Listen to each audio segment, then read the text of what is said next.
Jadi lebih tinggi daripada ibadah lain. As-siyamu lahu khasais allati tu'athiru 'alal insan. Puasa ini mempunyai khasais inilah yang memberikan pengaruh kepada manusia.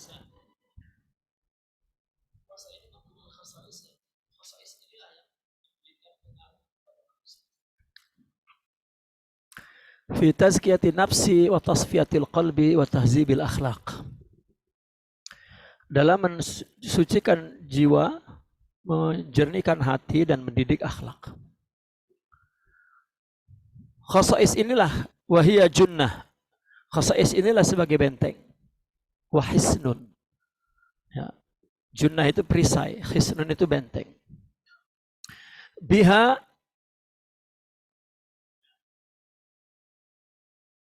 tudfa'u anhu al-qawati'un nafsiyah. Dengan khasais inilah ya, maka kawate nafsiyah, hambatan-hambatan nafsu ditolak. Wa tumna'u au tadfa'u, mungkin tadfa'ul qawati an-nafsiyah anhu. Wa tamna'ul awarid al-qati'ah, mencegah awarid. Awarid itu sesuatu yang datang ya. Qati'ah yang menghalangi litaqarrubi ilallah, untuk dekat kepada Allah.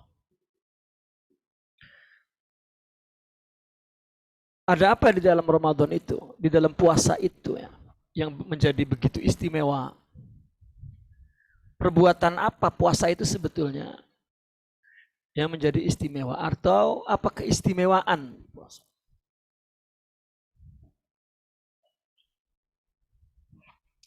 Ya, apa keistimewaan puasa itu?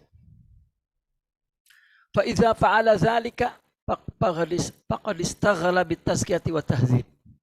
Apabila melakukan keistimewaan itu, berarti sebenarnya yang dia lakukan adalah kesibukan dengan tazkiyah dan tahzib. Wa inna ma hiya biqat'il aqabati allati sababuha al-iltifatu ila dunya wa syahawat. Khasais ini ya, hanyalah artinya sesungguhnya khasais inilah yang memutuskan berbagai hambatan. Hambatan yang menjadi sebab orang menoleh kepada dunia. Wa hadhil khasaisu allati mayyazati siyama an sairil ibadat. Khasais inilah yang membuat puasa itu istimewa dari ibadah yang lain. Bal hiya sirrun min asrarihi, gitu sebetulnya. Bahkan khasais itulah salah satu kunci rahasia puasa, alladzi ja'alahu la mathila lahu fi rif'ati wa darajat, yang menjadikan puasa tidak ada bandingannya dalam keluhuran dan dalam derajatnya. Wa hiya arba'atun, khasais itu ada 4. Pertama al-ju' wal 'atash. Ya, pertama al-ju' wal 'atash. Apa al-ju' itu? Lapar. Wal 'atash, haus.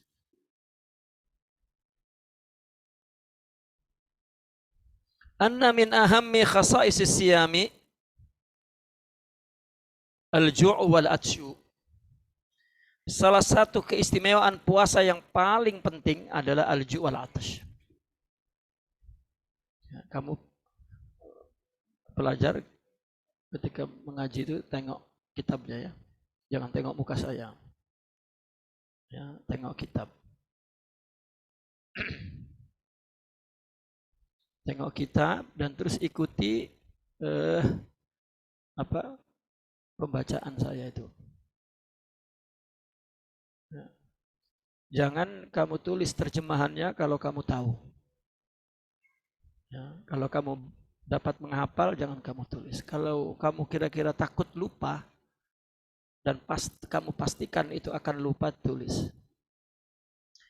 Misalnya asyam, itu puasa tak akan lupa, jangan ditulis puasa di bawahnya.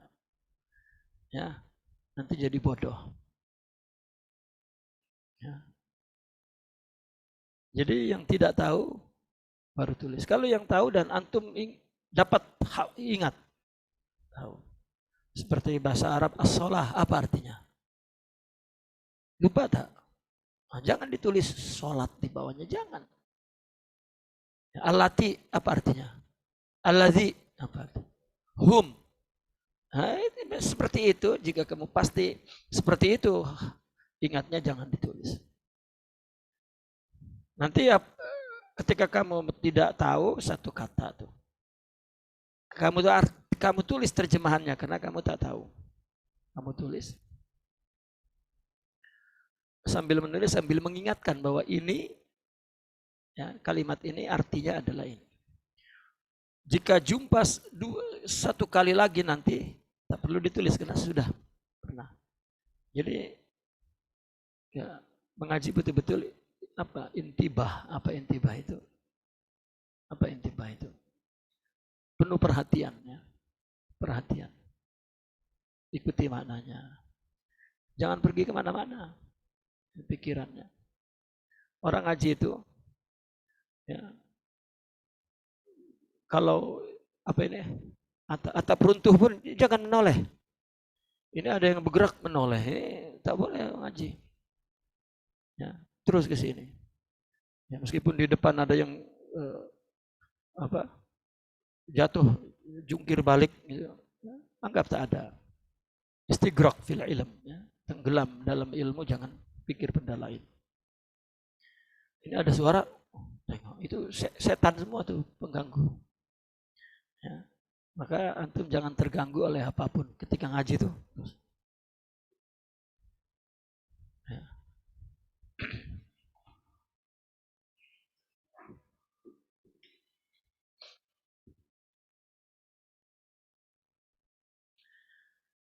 Salah satu khasa'is siyam, keistimewaan puasa yang aham, ya, adalah al-ju' wal atash. Wasiyamu ismun lil ju' wal atash. Memang puasa itu ismun, artinya penamaan untuk lapar dan haus. Wahuma, lapar dan haus ini, sababu kulli khairin. Ya, menjadi sebab segala kebaikan. Lapar itu menyebabkan kebaikan ya, bukan. Wa iddatu kulli birrin, dan iddah itu juga bilangan, banyak maksudnya. Dan menjadi bilangan setiap ketaatan.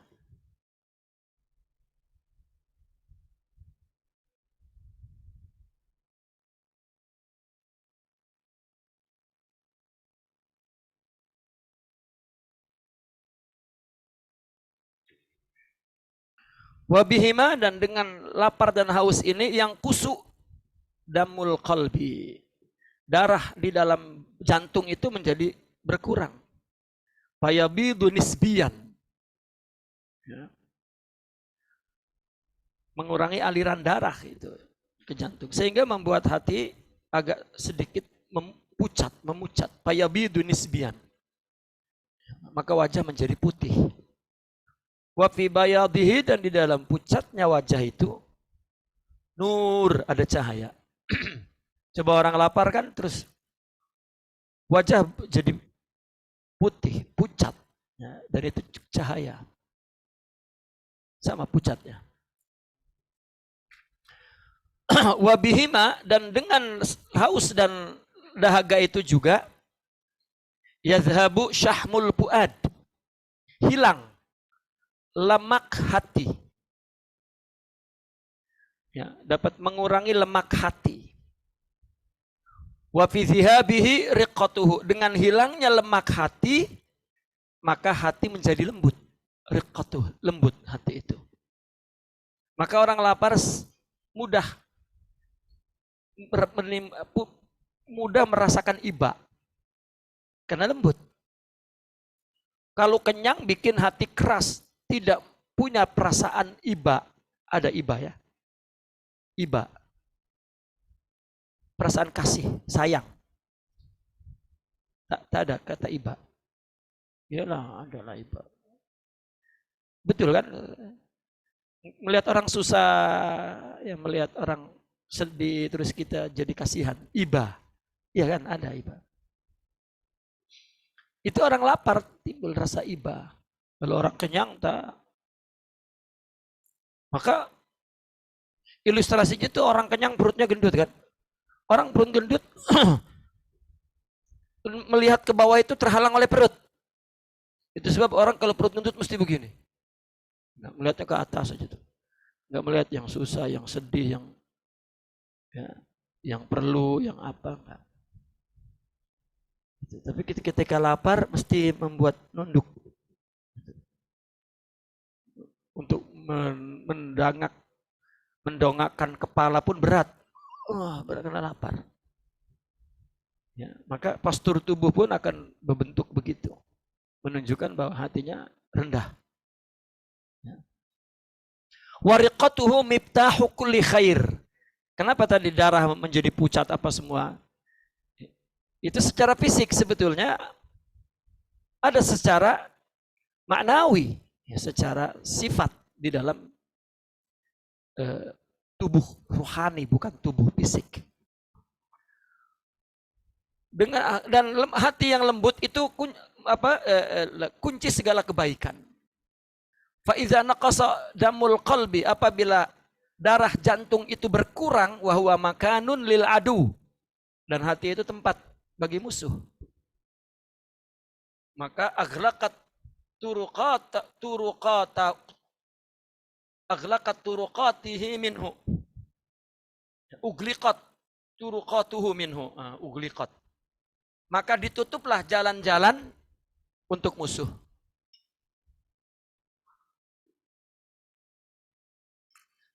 Karena darah jantung berkurang dan di jantung itulah tempat musuh. Artinya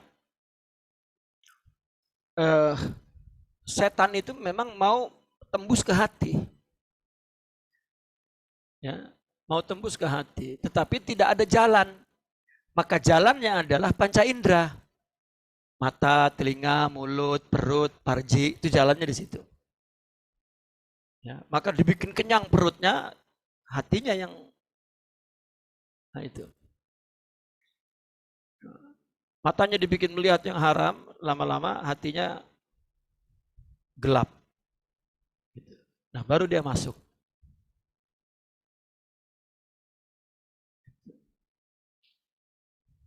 Karena coba secara ilustrasi fisik ya, jin itu suka tempat-tempat yang gelap. Ya, rumah kosong, gelap, kosong itu maknanya tak ada apa-apa ya. Maka hati yang kosong tak ada cahaya, paling kurang ilmu lah cahayanya itu. Itu maka, atau paling kurang ilmu, sebetulnya ilmu. Orang yang selalu berpikir logik, ya, itu jin tidak merasuk tuh. Orang yang biasanya sering kerasukan jin karena pikirannya banyak takhayul, ilusi. Maka berarti tidak ada ilmu cahaya, maka gelap, maka jin merasuk. Ya. Mungkin orang mengaji masuk ilmu tetapi takhayulatnya lebih banyak. Takhayulatnya lebih banyak. Ada yang membuat akal itu tidak berfungsi. Apa? Rasa takut. Satu, rasa marah. Ya. Rasa sedih. Dan rasa nafsu syahwat. Ini akal kurang berfungsi. Katakanlah yang menghapus cahaya akal, cahaya ilmu, 4 itu. Maka kata Nabi, awalul ghadab junun katanya. Al junun yani zawalul aql. Ya. Orang tidak akan marah kalau akalnya masih berkuasa tuh. Tapi kalau akalnya sudah tidak berkuasa, maka tidak mampu menahan sifat marah. Sifat marah ada dalam jiwa kita ini, dalam tubuh maksudnya. Dalam sifat tubuh itu ada. Marah begitu.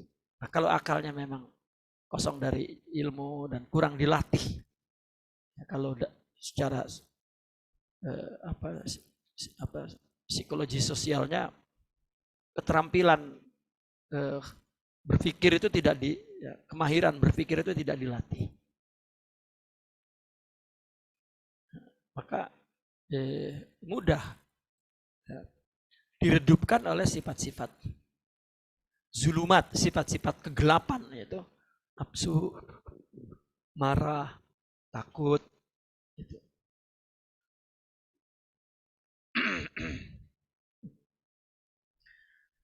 Fa iza raqqa al-qalbu dha'ufa sultanul adu minhu. Ketika hati itu sensitif, halus, ya.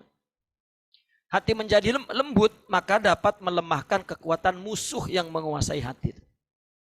Sultanul adu, dha'ufa, lemah kekuatan musuh di hati. Walaisa lil insani ma yunajjihi minal adu wa yunqidhuhu minhu ilal ju' wal atas. Maka tidak ada bagi manusia yang dapat menyelamatkan dari musuh dan yungkidhuhu, sama menolongnya dari musuh itu kecuali lapar dan haus. Jadi lapar itu hikmah, punya hikmah. Coba orang lapar tuh mesti karena lembut, membuat hati lembut, maka berpikirnya lebih kepada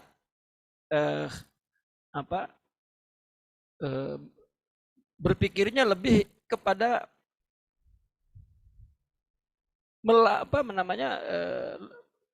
kepada hikmahnya, kepada sesuatu hikmahnya, bukan melihat itu buruk, tetapi kenapa itu buruk. Nah, itu pengaruh daripada lapar. Kama qala Rasulullah sallallahu alaihi wasallam, fa inna syaitana yajri min ibni Adam majrad dam. Setan itu berjalan pada manusia itu di tempat berjalannya darah. Ya, darah itu nafsu. Kan nafsu itu sifat. Ya. Terus secara fisik ya tubuh ini ya darah itu. Darah itu adalah ruh kehidupan bagi tubuh.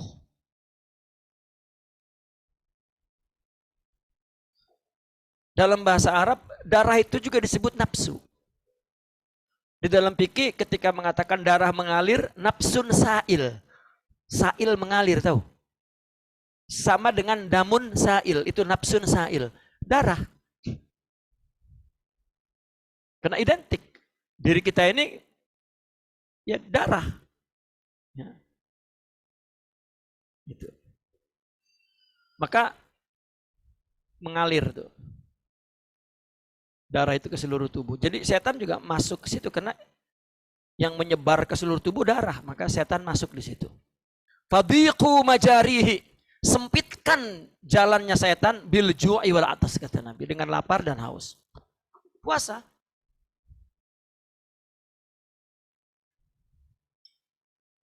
Falil ju'i fawaidun katsirah, fawaidu katsirah. Lapar mempunyai faedah yang banyak. Pertama, riqatul qalbi wa safa'uhu. Hati yang lembut dan jernih. Alladzi bihi, dengan dengan kelembutan ini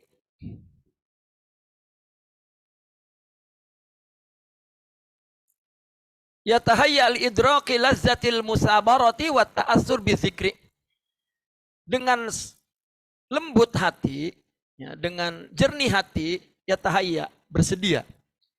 Ya, artinya siap sedia li idrak, untuk mendapatkan, untuk mencapai, untuk menerima kelezatan musabaroh. Ya, kelezatan musabaroh. Apa musabaroh itu? Kelezatan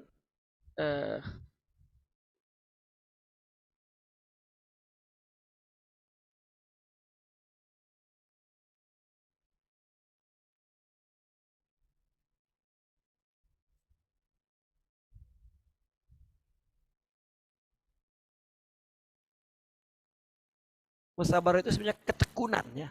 Tahu, ada ketekunan. Ya. Kelezatan, ketekunan, dan dapat terpengaruh dengan zikir. Musabarah itu tekun. Misalnya dia menekuni baca, ya, musabarah fil qiraah. Jadi ya.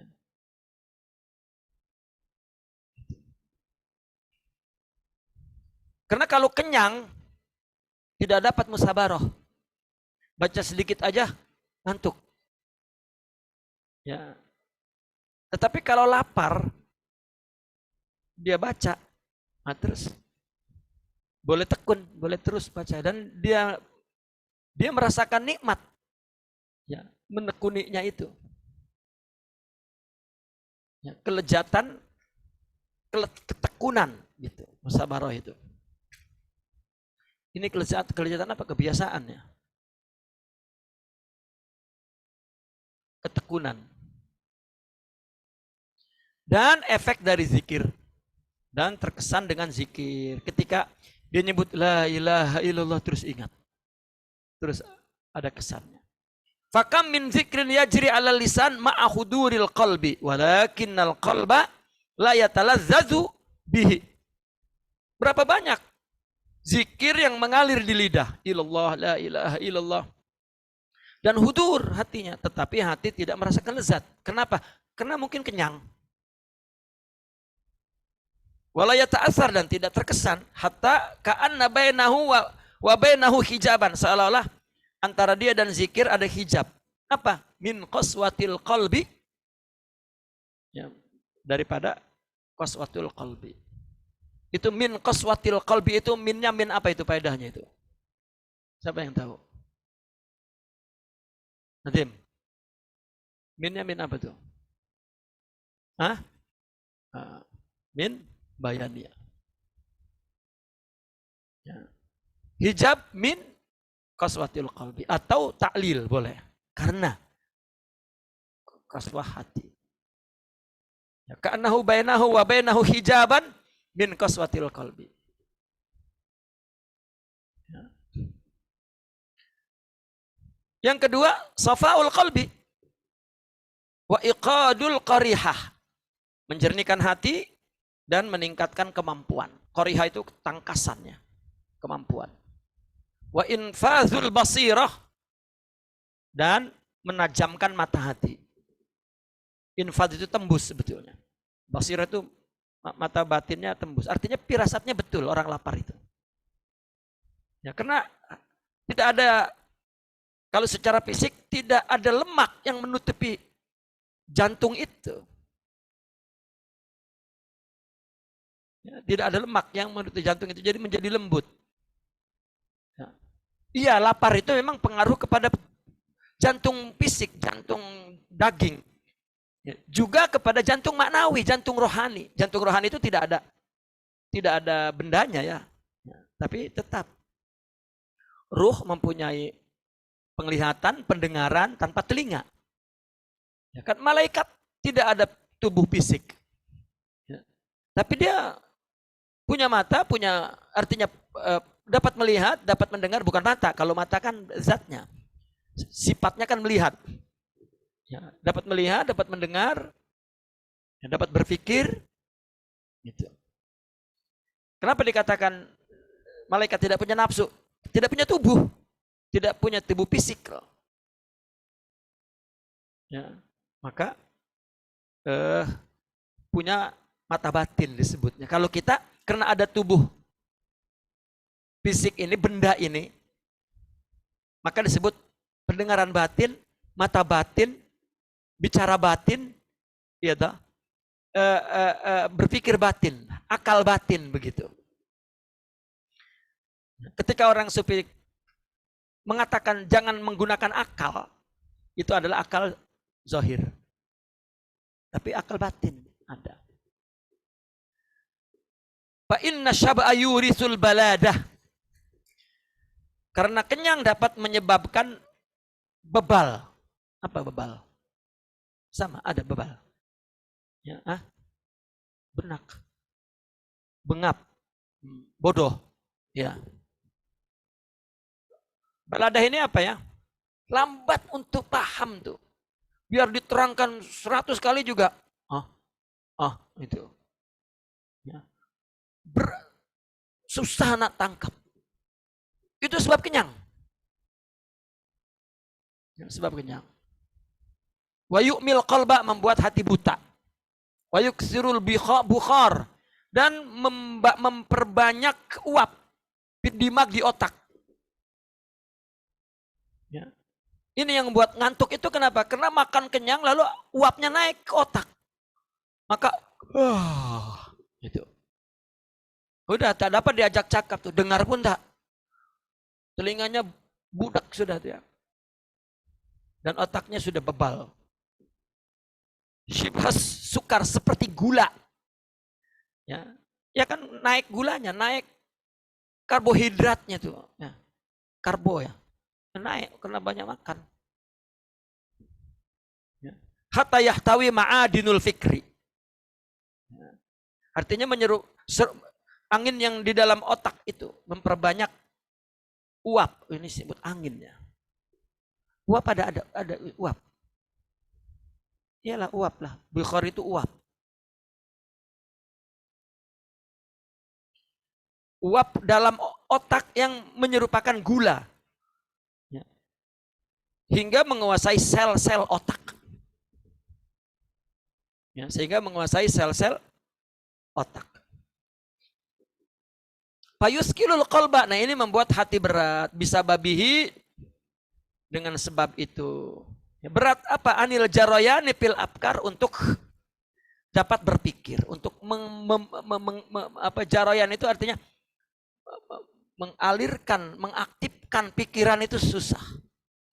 Ataupun kecepatan daya tangkapnya juga lemah.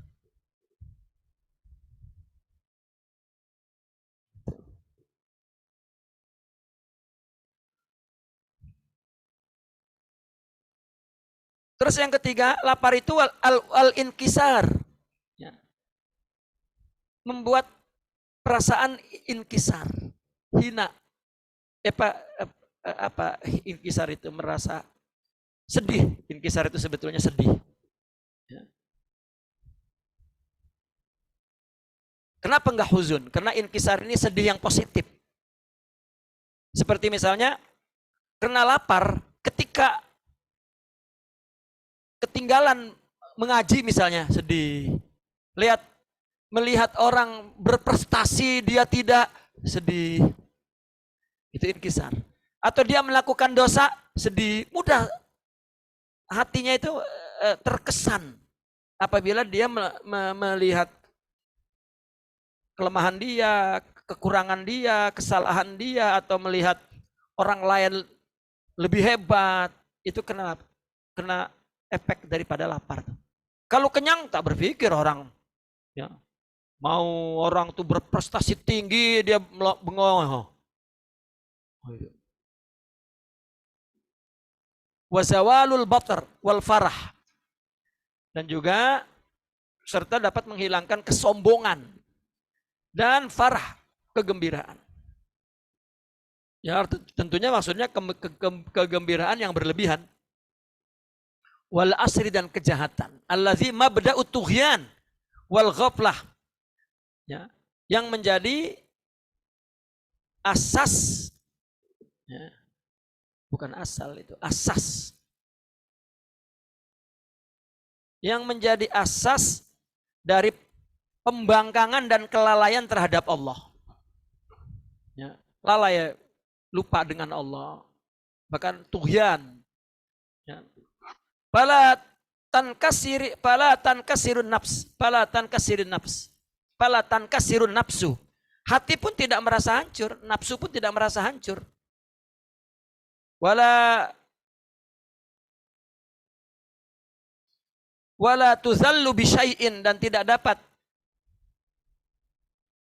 Artinya nafsu tidak hancur dan nafsu tidak terhina bisyai'in dengan sesuatu, kama tuzallu bilju, sebagaimana dihinakan dengan lapar.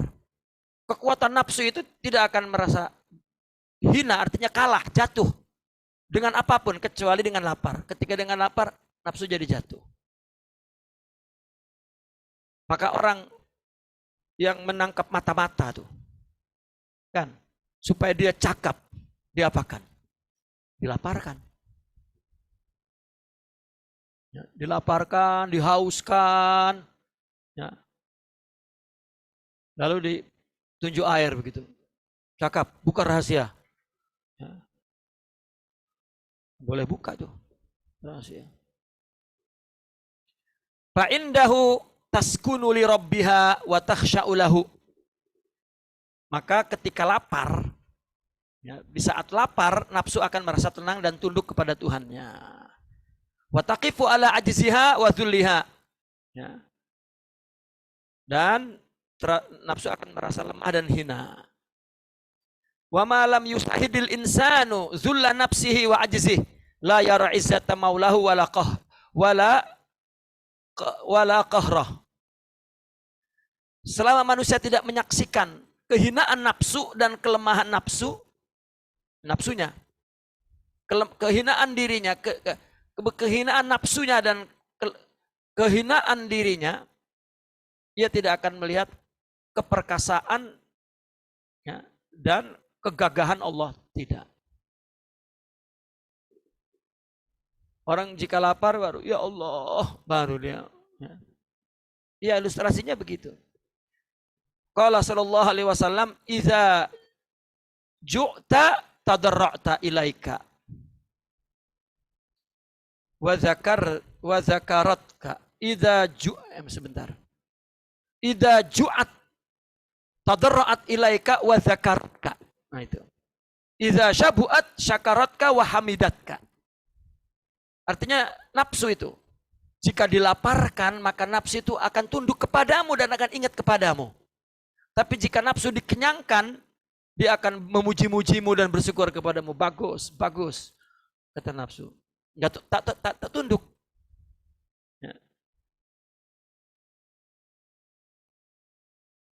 Ya, idza ju'at. Karena ju itu bina apa itu? Bisaraf itu. Bina apa? Hah? Ju. Apa? Ajab wow. Ya. Jauan. Tapi kenapa jadi jian itu? Nah, itu nanti ada i'lal wal ibdal tuh. Ya. Juan, kenapa jadi jian? I'lal ibdalnya sering dibaca nggak itu? Aduh. Dan yang faedahnya juga kasru syahwatil ma'asi kulliha. Ya. Mematahkan, menghancurkan gejolak syahwat maksiat semuanya. Wal istila'u ala nafsil ammarah bisu, dan menguasai nafsu amarah. Nafsu yang merintahkan keburukan. Itu lapar, ya. Nah, maka ada orang tidak melakukan maksiat mengikuti syahwatnya karena lapar. Begitu kenyang, terus syahwat. Maka pernah Sayyidina Umar kan hatinya lembut, ya. Meskipun dia tegas kalau bicara, hatinya lembut.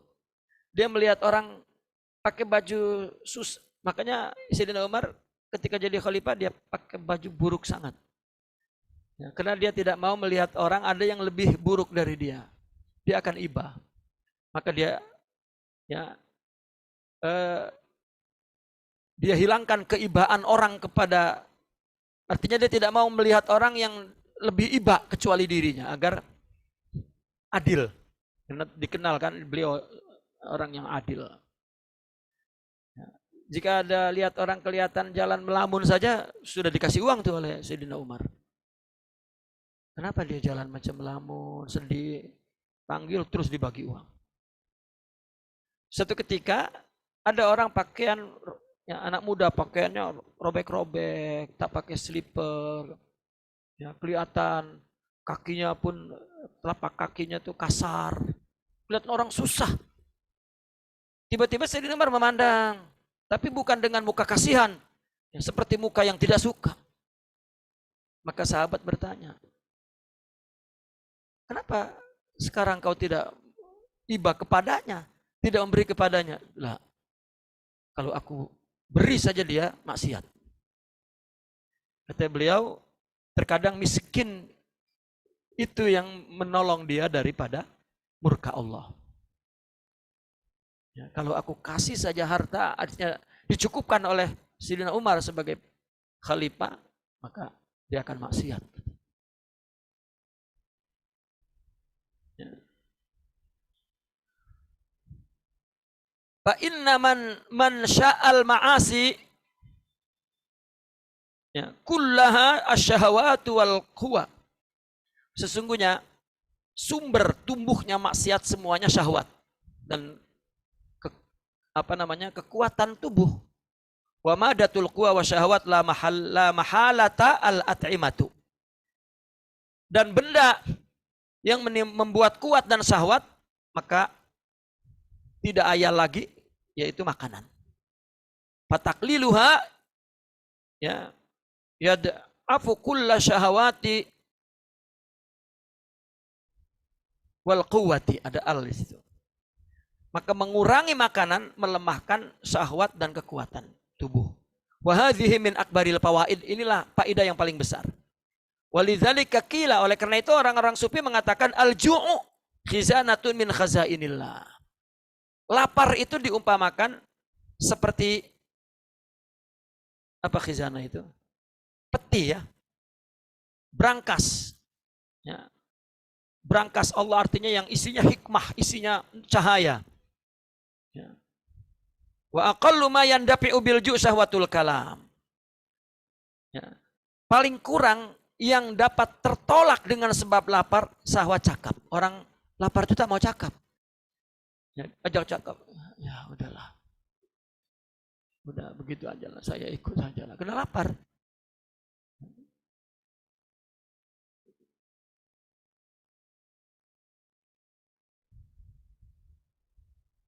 Dan orang cakap pun itu membuat lapar. Ya. Orang cakap membuat lapar tuh. Orang cakap terus itu lapar. Fa innal ja'i'a la yataharrak alaihi syahwatu pudulil kalam. Orang yang lapar tidak bergerak, syahwat berbicara lebih. Pudulil kalam. Ya, kalam yang lebih-lebih. Fa yatakhalas bihi min apatil lisan, maka selamat dengan sebab lapar itu kerusakan lidah seperti ghibah, namimah, fuhush, kadzib dan lain sebagainya. Kemudian an yatamakkan minal isari wa tasadduq bima fadula minal at'imah alal yatama wal masakin. Dengan sebab lapar itu maka memungkinkan untuk lebih memperdulikan orang lain dan bersedekah dengan makanan lebih kepada anak yatim dan orang miskin. Isar ini kan sifat peduli ya. Isar itu mengutamakan orang lain, artinya sangat peduli. Fayakunu yaumal qiyamah fi zilli sadaqatihi. Maka di hari kiamat nanti dia orang yang lapar itu dapat bernaung di bawah payung sedekah pada hari kiamat nanti. Fama ya'kuluhu kana fi khazainatil kanif ay mirhad. Karena apa yang dia makan itu hanya menjadi simpanan kloset. Apa yang kita makan di mana dibuangnya? Wa may yatasaddaq bihi kana khizanatuhu fadlullah. Adapun apa yang disedekahkan maka itu akan menjadi simpanannya di akhirat nanti, karunia Allah. Falaisa lil abdi min malihi illa ma tasaddaq. Sebetulnya tidak ada harta yang untuk hambanya, untuk dia, untuk orangnya, untuk hambanya melainkan apa yang disedekahkan. Kita punya uang yang untuk kita itu apa yang kita disedekahkan. Adapun uang yang kita habiskan itu untuk sampai ke kloset saja. Ya. Ke WC. Atau WC. Ya. Ke hamam. Fa'abqa au akala fa'abna. Ya. Disimpan atau dimakan kemudian punah. Aula bisa fa'abla atau dibeli baju, dipakai, fa'abla, maka akhirnya pakaian itu menjadi lapuk. Fatasaddaqu bifadolati ta'am aula. Bersedekah dengan sisa makanan, artinya bukan sisa, makanan yang lebih, itu lebih utama minat tuhmati wa syabat daripada tuhma itu, tahuma itu terlalu kenyang ya, banyak makan ya. Tahuma itu artinya perut yang isinya banyak tuh dan kekenyangan. Lapar juga yastafidu min kilatil aql sihatul badan. Makan yang kurang itu berfaedah sehat badan, wadapul amrod dan menolak penyakit. Antum punya penyakit gula, punya penyakit diabetes, punya penyakit kolesterol. Kurangi makan sembuh.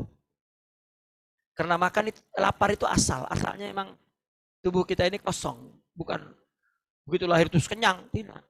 Memang kosong. Jika kembali ke asal, kembali ke sehat. Ya. Itu sebab orang makin banyak penyakit dinasehati kurang makan, tak mau. Sedih. Ya Allah. Ya. Orang-orang makan, saya tak makan coba. Itu karena isi otaknya itu makanan. Ya. Kenapa saya sering mengatakan otak itu jangan diisi dengan makanan, itu sampah. Coba apa yang kita makan jadi apa? Kenapa dipikirkan? Agar mudah ya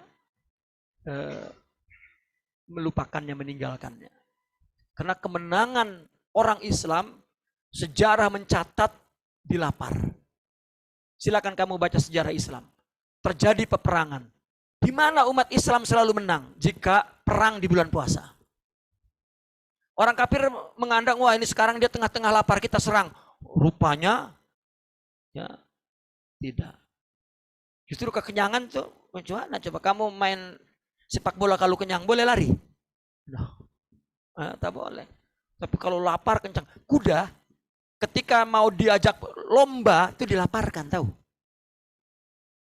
Dilaparkan lalu dikasih kayu ke depan itu. Lalu di depannya itu dikasih rumput. Jadi dia ngelihat kena lapar, coba kalau kenyang dikasih apapun ya. Ya. Maka kenapa banyak pondok pelajar mesti banyak makan, jangan lapar. Ya, maka mula-mula di pondok Al-Isra ya, saya tetapkan makan 1 kali. Ya. Mula-mula iyalah 1 kali itu. Tak tahu saya tak kawal lagi.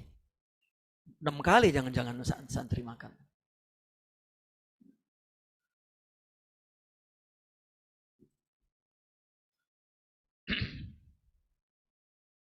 Fa inna sababal amrad kasratul akal. Sebab penyakit itu banyak makan. Wa khusuli fadlatil akhlat fil ma'idah wal uruq. Nah, karena banyak lebihan makanan yang bercampur-campur di perut. Ya.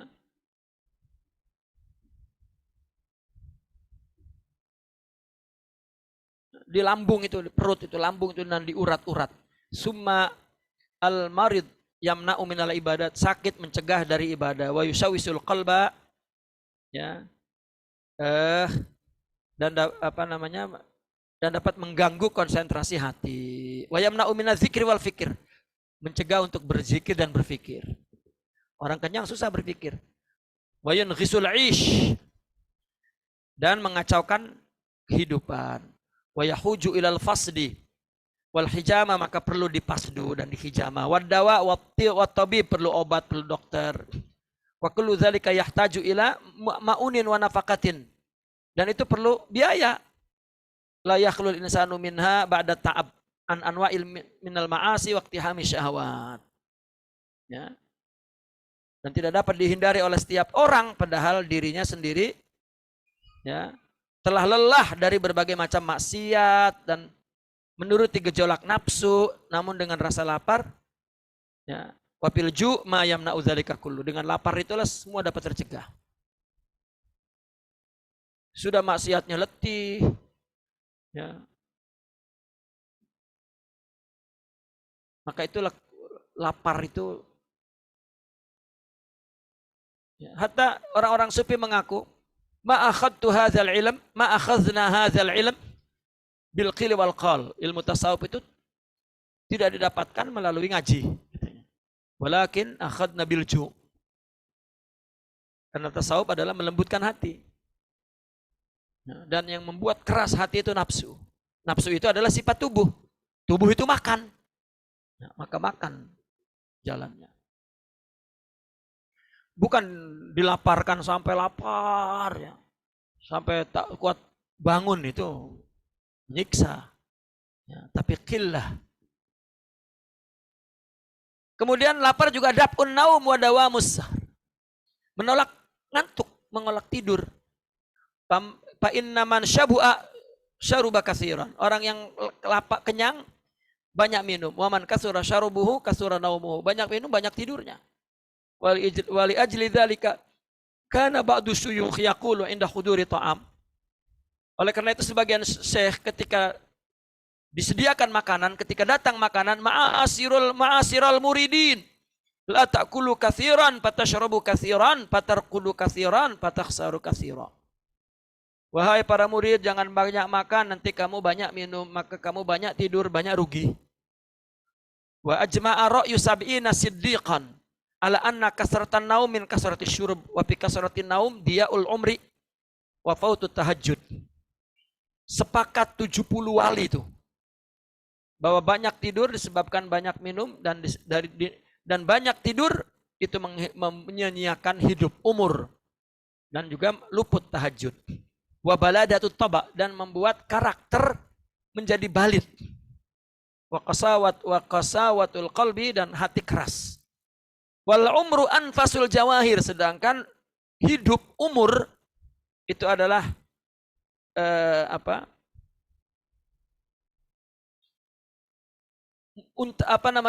diumpamakan seperti mutiara yang paling berharga. Wahwa ra'su mal, dialah modal seorang hamba. Wahwa ra'su malil abdi fihi tajiru. Dan umur itulah modal hamba berdagang, berniaga. Wa naum maut, sedangkan tidur mati. Fataksiruhu yungkisul umur, maka banyak tidur mengurangi umur. Coba, orang dikasih umur 60.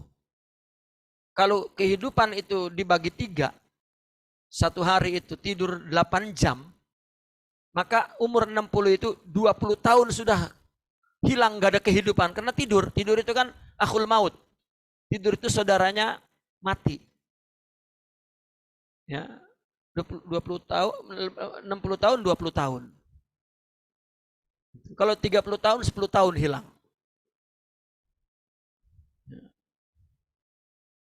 Sebabnya makan. Coba kalau tidurnya 10 jam.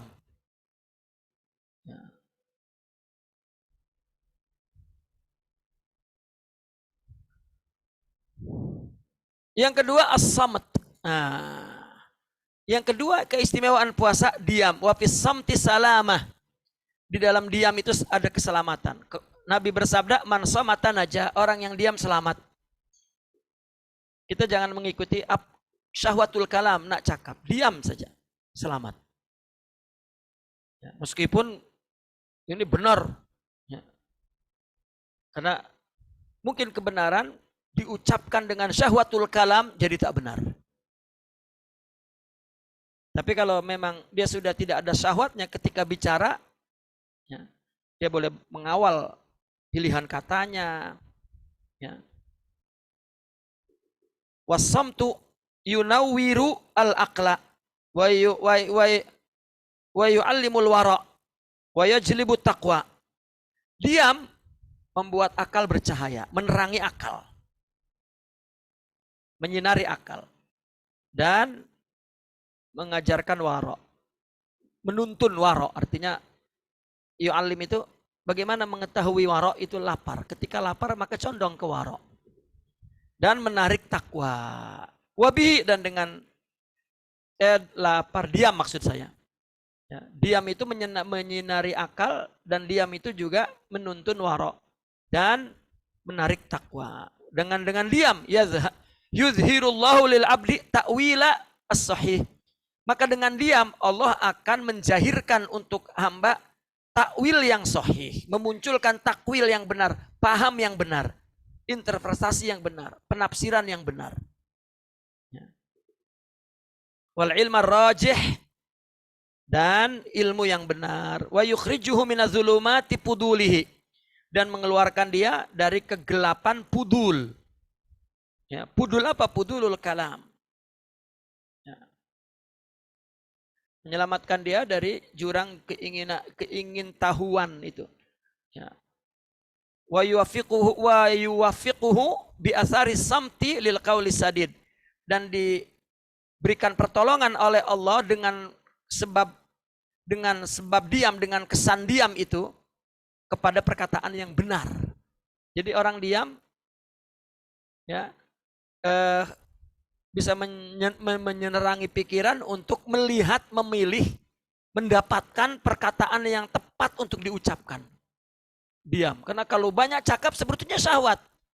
Ya, syahwat kalam, banyak cakap akhirnya membuat gelap akal itu, sehingga dia tidak mampu mencari kata yang tepat, maka selalu salah kata-katanya. Apapun orang yang cakap berlebih banyak salah. Oh, maka itu udah jadi pepatah kan, orang banyak bicara banyak salah. Ya, karena tidak dapat memilih, ya, karena bicara itu syahwat. Wal amalir rasyid, dan perbuatan yang betul, amal yang betul. Wa taufik ilaihi huwa taufik lil qaul al mundarij tahta hurufihi. Ya. Dan taufik kepadanya, kepada diam, pertolongan Allah kepada diam itu sebetulnya pertolongan kepada perkataan yang berada di bawah huruf-hurufnya tuh. Artinya huruf-hurufnya dia pandai memilih mana kata yang tepat. Wal amalus saleh wa mudawamatu tilawati hadzal qaul, adapun amal yang saleh adalah mendawamkan mengucapkan perkataan ini. Wal jawalan fi asrarihi, dan apa yang bergejolak dalam jiwanya. Ya. Orang yang banyak diam, dia mampu mengatakan sebuah perkataan dan apa yang berada dalam pikirannya, dalam hatinya. Ya, tepat kata-katanya. Wa qala Wahib ibnul Ward, ballaghana annal hikmata asyratu ajza. Telah sampai kepada kami berita bahwa hikmah ada 10 bagian. Tis'atun minha fis samat. 9 ada pada diam. Wal asyira, dan 1, ya artinya yang ke-10, 1 ada pada uzlah, meninggalkan orang. Ya. Kita kalau diam, kita mendapatkan kata-kata hikmah itu 90%. Mampu kita 90% untuk mengeluarkan kata-kata hikmah, kesan daripada diam. Walisamtil mahmud fawaidu adidah. Diam yang terpuji banyak faedahnya. Ya'udu nafuha alal fardil mutahalli bihi. Yang manfaatnya kembali kepada individu yang menyandang sifat diam itu. Wa minha, di antaranya apa faedahnya? Dalilu kamalil iman. Orang yang dia menunjukkan bahwa dia itu imannya sempurna. Wa husnil Islam. Dalilu husnil Islam. Dan Islamnya baik. Kenapa? Karena Nabi bersabda, min husni islamil mar'i tarkuhu ma la ya'ni. Merupakan ciri, ya, kebaikan Islam seseorang meninggalkan hal-hal yang tidak ada faedahnya, termasuk bicara. Wassalamatu minal atab. Ya. Selamat dari atab. Atab itu mana? Bilmal, atab itu keborosan harta. Wan nafs. Kalau harta, atab itu kesalahan, ya. Atab itu apa namanya?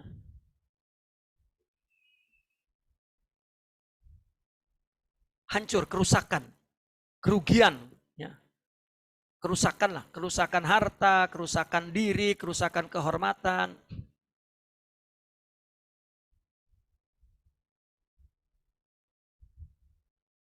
Juga tanda baiknya karakter diri dan kebersihan diri itu. Ya. Dalilu husnil khuluq wa taharatin nufus. Wa yusmiru mahabbatullah, dan dia membuahkan cinta Allah, Kemudian cinta manusia. Wasababun lil fauzi bil jannah, sebab mendapatkan surga. Wa najatu minan nar, selamat dari neraka. Ya, banyak hadis tentang banyak ngomong, kesalahannya akibat ngomong itu ya, masuk neraka. Sehingga sahabat bertanya, iya ke Rasulullah, apa sebab bicara itu membuat orang masuk surga, sampai Nabi marah. Sakilat ka ummak ya ibna Mas'ud, katanya. Artinya itu Nabi marah begitu. Kenapa kau tak percaya? Wa min aqwa asbabit tauqir. Dan diam itu juga merupakan sebab yang terkuat. Ya.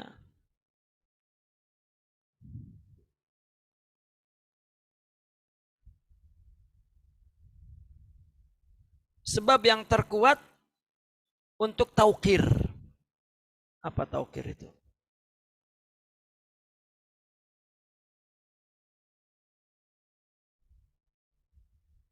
Penyebab terkuat taukir. Taukir itu sebetulnya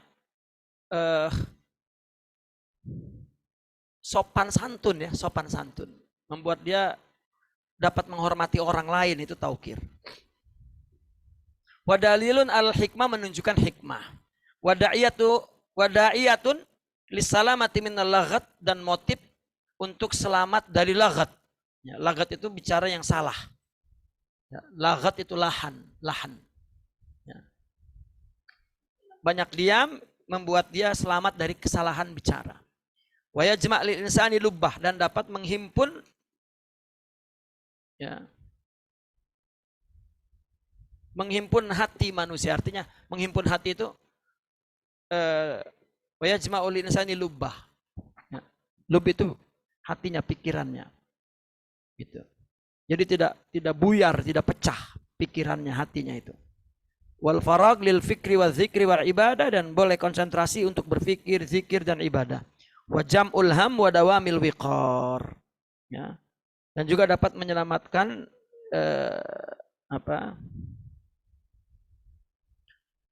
dapat menghimpun ham, ya,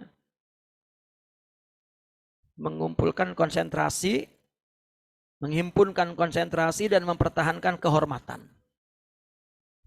Wadawamil wikor, dan senantiasa wikor. Ya. Wassalamatu min tabi'atil qauli fid dunya wa min hisabihi fil akhirah. Dan sikap diam juga menyelamatkan dari efek bicara, dari akibat bicara di dunia, dan hisabnya saat di akhirat nanti. Orang bicara ya, ada akibatnya di dunia. Ya. Kan banyak di media massa kan, sebab bicara ya, ditangkap polis. Gitu. Cuma cakep aja tuh berapa kata tuh. Ya, 2 patah kata, 3 patah kata, menghina menteri besar, terus tangkap polis. Ya. Kalau ditulis penghinaannya hanya 2 kalimat saja, tapi penjara 1 tahun. Itu lidah. Sehingga ada orang mengatakan lidah tak bertulang.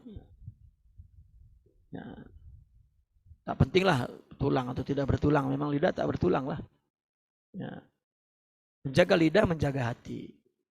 Itu sebabnya Nabi bersabda, man kana yu'minu billahi wal yaumil akhir falyaqul khairan aw liyasmut. Barang siapa yang percaya kepada Allah dan percaya kepada surga, ya, berkatalah baik, kalau tidak diam.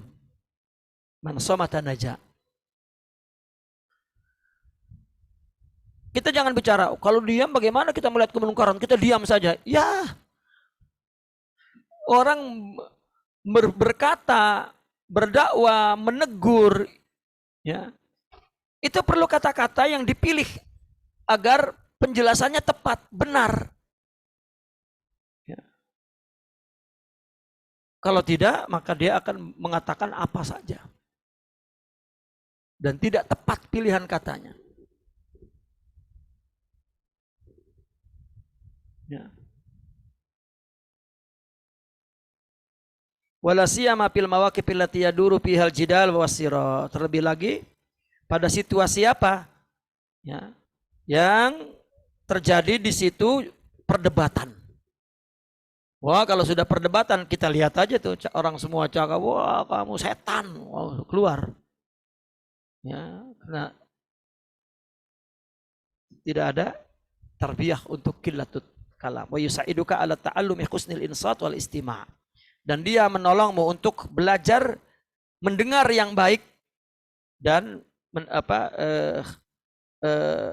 untuk belajar mendengar, insat juga mendengar, istima juga mendengar yang baik. Yang ketiga al-khalwah. Khalwah ya, yufrighul qalba minal khalq. Khalwah itu mengosongkan hati dari makhluk. Khalwah itu kan masuk bilik dan ya, sendiri dan dia berzikir, kesan daripada makhluk. Kita terkesan oleh pujian orang, terkesan hati sakit karena dihina orang, melihat orang perbuatannya kita tak suka atau kita suka atau itu banyak ya membuat hati itu penuh dengan makhluk. Ya. Tetapi kalau khalwah kosong, nanti ketika dia melihat makhluk, melihat Allah. Wa yajma'ul himmata li dzikril khaliq, dan menghimpunkan semangat untuk ingat Allah, untuk ingat Khaliq pencipta al-haq. Wa yuqawil azma ala sabat, itu ada sabat, taknya hilang. Dan memperkuat azam untuk sabat, untuk tetap bertahan, tabah. Idh fi mukhalatatin nas wahnul azam, karena bergaul kepada orang itu boleh melemahkan azam. Ya. Orang berbuat baik, ya, ada orang cakap, ya, merendahkan kita, tak jadi berbuat baik. Cuma anak muda belajar ilmu, kemudian dia ingin mengamalkannya, tiba-tiba kawannya di luar terus memperolok-oloknya. Wih, pelajar pondok nih, soleh banget nih. Oh, wis, Pak Soleh. Nah, boleh jadi berhenti tuh. Ya. Janganlah soleh-soleh, masih muda lagi. Itu makhluk. Ya. Khalwah ini adalah kurangi bergaul dengan orang yang tidak mendorong kita kepada kebaikan. Itu yang maksudnya, yang dijauhi adalah orang-orang yang tidak mendorong kepada kebaikan. Ya. Antum balik ke kampung tuh, lalu jumpa teman-teman yang memang tidak ada ilmu, tidak ada akhlak, tidak ada. Tengok, ya. Kamu misalnya rajin membaca, udahlah, jangan rajin-rajin. Sudah ada ulama ramai, antum ada saja setan manusia, yaitu makhluk. Nah, yang jika kita menemukan begitu, ya, itu yang perlu dilawan untuk dijauhkan. Ya. Wasyattatul himmah, dan syattat. Ya.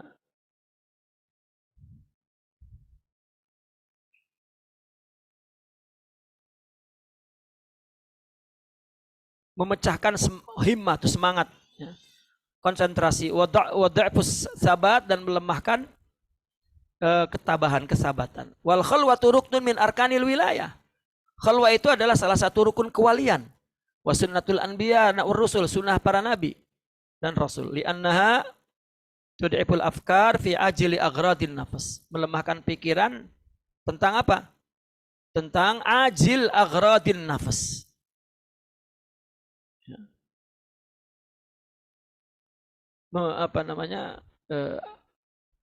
Ajil itu menyegerakan untuk mendapatkan tujuan-tujuan nafsu. Likillati musyahadatiha bil absar.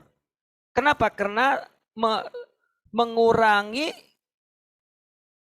pemandangan dengan mata. Maka kalau khalwat itu dalam bilik tak boleh ada apa-apa tuh, tak boleh ada gambar, karena tengok gambar aja itu gambar. Oh masjid, terus pikiran kemana-mana. Maka dengan khalwah, ya, mata tak melihat apa-apa maka tidak menimbulkan banyak pikiran. Li'annal ain babul qalbi, mata adalah pintu hati. Minha tadkhulu alaihi afatuhu, melalui matalah ya, masuk kepada hati afatnya yang merusak hati. Wa indaha tujadu syahawatuhu wa ladzatuhu, dan ketika rusak itulah ya, syahwat dan kelezatannya, ya syahwat syahwat hati itu artinya seseorang itu diperoleh. Wal khalwa tuksiru afkaral khairat. Orang kalau khalwah memperbanyak pikiran kebaikan. Wa tuqawil himam, memperkuat himma ala ziyadati min asraril kainat, untuk menguatkan konsentrasi untuk menambah rahasia-rahasia kainat makhluk. Wa qala Abul Hasan Isazili, thimarul uzlati az-zufru bimawahibil minnah. Ya. Buah daripada uzlah itu mendapatkan anugerah dari Allah. Minnah. Wahya arba'ah. Ada 4. Apa? Kasbul ghita. Tersingkapnya tutup hati yang selama ini menghalangi kita untuk mengetahui hikmah, mengetahui gaib. Wa tanazzuli rahmah, dan turunnya rahmat. Wa tahqiqul mahabbah, meraih cinta. Wa lisanus sidik bil kalimat, dan mendapatkan lidah yang benar dalam berkata. Ya. Summa zakara lil khalwati ya asyaru fawaid. Khalwah mempunyai 10 faidah. Pertama, as-salamatu min afatil lisan. Selamat dari penyakit lidah. Seorang yang hidup sendiri maka tidak akan memiliki lawan bicara. Secara umum manusia tidak akan selamat dari penyakit lidah kecuali siapa yang lebih memilih untuk khalwah. Nabi bersabda, rahimallahu abdan sakata pasal 5 au takallama faghanima. Nah, maka seorang hamba yang dikasihi Allah ya, adalah seorang hamba yang diam kemudian selamat. Atau kalau bicara, pembicaraannya adalah baik, meraih keuntungan. Itulah orang yang mendapat rahmat dari Allah. Ketika ngomong dia selamat. Dia tahu kapan bicara, kapan tidak bicara. Ketika dia memilih tidak bicara, maka dia selamat. Itu orang yang dapat rahmat dari Allah. Bukan, meskipun itu perlu dibela, perlu kebenaran, perlu dinyatakan, tetapi kalau tidak selamat, nah. Kemudian as-salamatu min afatin nazar. Selamat dari afat, dari kerusakan pandangan mata. Ya, ini khalwah, mata tidak melihat apa-apa. Siapa yang mengasingkan diri dari manusia, maka ia akan selamat dari memandang orang-orang yang diselubungi perhiasan dan gemerlap dunia. Ya. Fa inna man kana mu'tazilan anin nas salima minan nazri ila ma hum munkabbuna alaihi min jarati dunya wa zukhrafiha. Qala ba'duhum man kasurat lahazatuhu damat hasaratuh. Orang yang banyak lahazat itu perhatiannya, pandangannya. Ya, ini kesempatannya ya.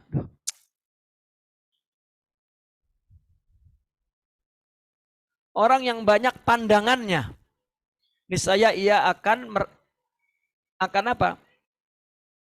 Damat hasaratuhu, maka akan lama kerugiannya.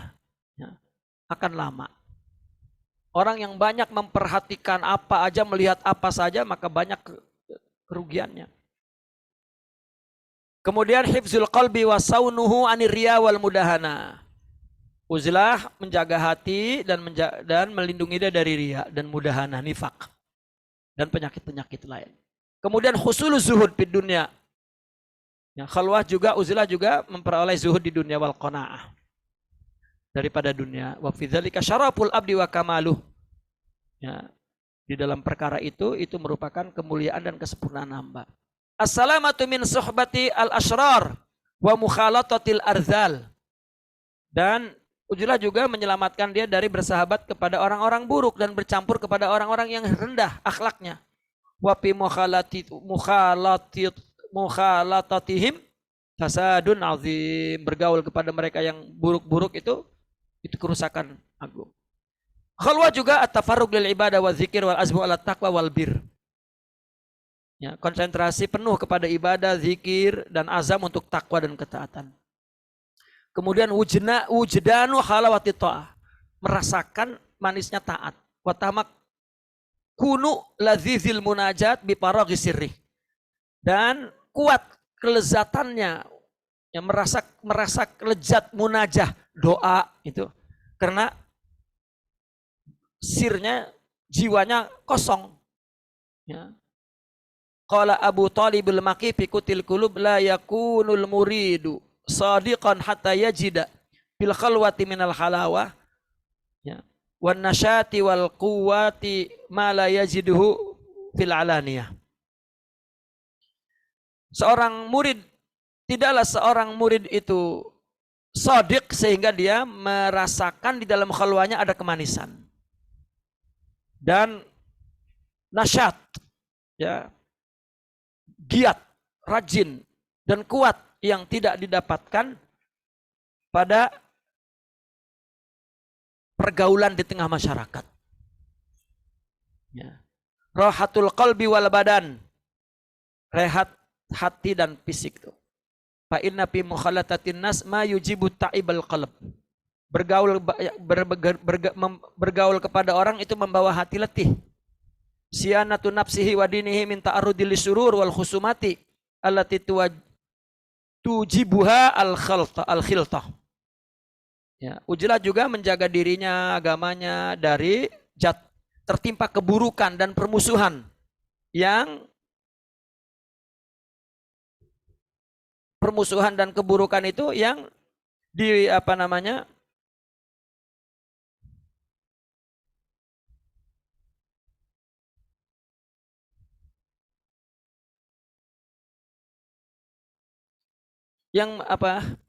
yang ditimbulkan oleh pergaulan.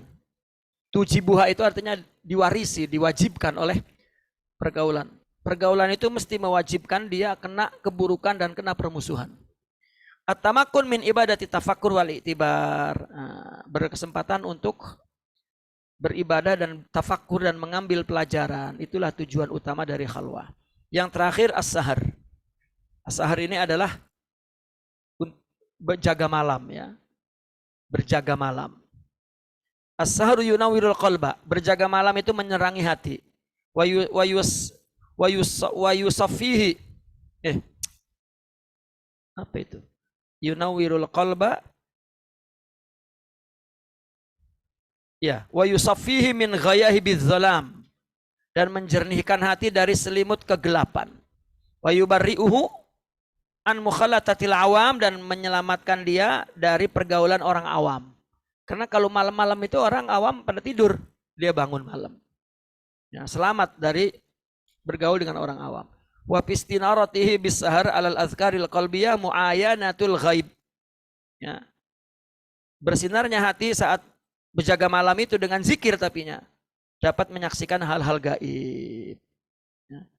Wa pijalaihi safaul yakin, dengan bersinarnya hati akan menjernihkan keyakinannya. Fa idza dakhalatil istinaratu wal jala, apabila sinar, ya, cahaya dan sinar masuk, ya, masuk alal bayad war riqah, ya,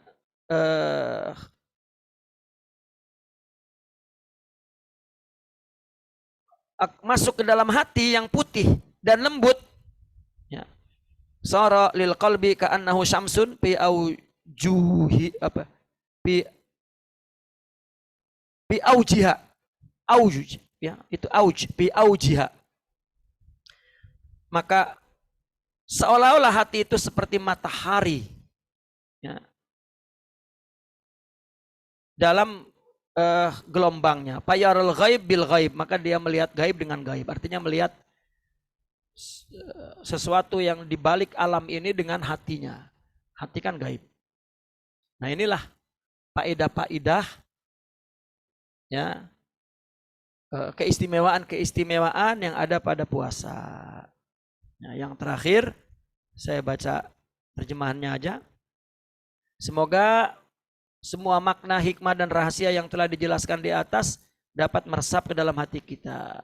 Seperti firman Allah, wahai orang-orang yang beriman, diwajibkan atas kamu berpuasa sebagaimana diwajibkan atas orang sebelum kamu agar kamu bertakwa. Semuanya merupakan jenis dan macam-macam ketakwaan. Ya.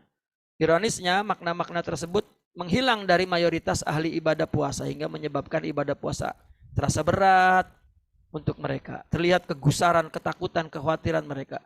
Ya, maka terlibat dalam melakukan hal-hal yang dapat mengurangi pahala puasa. Seperti bersenda gurau, mencaci, ghibah, adu domba, menyia-nyiakan waktu siang dengan tidur. Sedang saat malamnya, jaga malam dengan hal-hal yang tidak bermanfaat. Malam juga berjaga juga, ya, tapi duduk di kedai. Ya. Padahal bila seseorang dapat merasakan hikmah dan makna puasa, ia akan banyak dari ibadah puasa hingga menjadi ibadah yang paling ringan untuknya. Menikmati puasanya dan merasakan kenikmatannya, selanjutnya ia pun akan banyak berpuasa seperti yang dilakukan oleh Rasulullah. Ya. Sayyidina Aisyah pernah berkata, Rasulullah seringkali berpuasa hingga kami menyangka beliau tidak pernah berbuka. Diriwayatkan oleh Muslim. Ibadah puasa merupakan ibadah agung yang menjadi pusat ibadah kesabaran. Ya, puasa itu menjadi pusat ibadah kesabaran. Ya, orang yang ingin sabar ada di puasa. Ya, ibadatus sabar. Hadihil ibadah al-azimah ibadatus sabar. Ibadah puasa ini merupakan ibadah agung yang menjadi pusat ibadah kesabaran. Tidak ada yang bisa mendapatinya kecuali orang-orang yang sempurna dari kaum mukmin yang telah Allah bukakan pintu rahmat kepada mereka. Itulah kemuliaan Allah ya, yang Allah berikan kepada siapa saja yang dikehendakinya. Akhirnya kami berharap semoga Allah melimpahkan keberkahan bulan yang mulia, bulan Ramadan kepada kami. Semua berupa ketinggian derajat serta memberikan rezeki untuk dapat beribadah puasa. Menghidupi malamnya, membaca kitabnya dengan mengharap ridho, ya, mendapatkan ridho dari Allah. Sebagaimana kami juga berharap semoga Allah memberikan rezeki kepada kita berupa hati yang selamat dari sifat dengki, benci terhadap kaum mukminin dan memperbaiki urusan kita semua. Serta menjadikan akhir urusan kita penuh dengan kebijaksanaan. Juga Allah mengembalikan umat Islam kepada masa kejayaannya dan panji jihad dapat berkibar kembali. Amin, amin ya rabbal alamin. Naqifuna walhamdulillah. Al-Fatihah.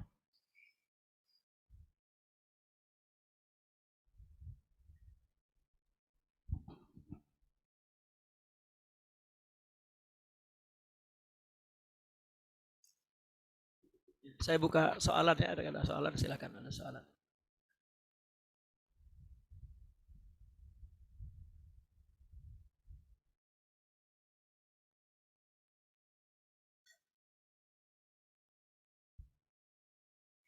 Ada soalan tak? Oh ya, silakan.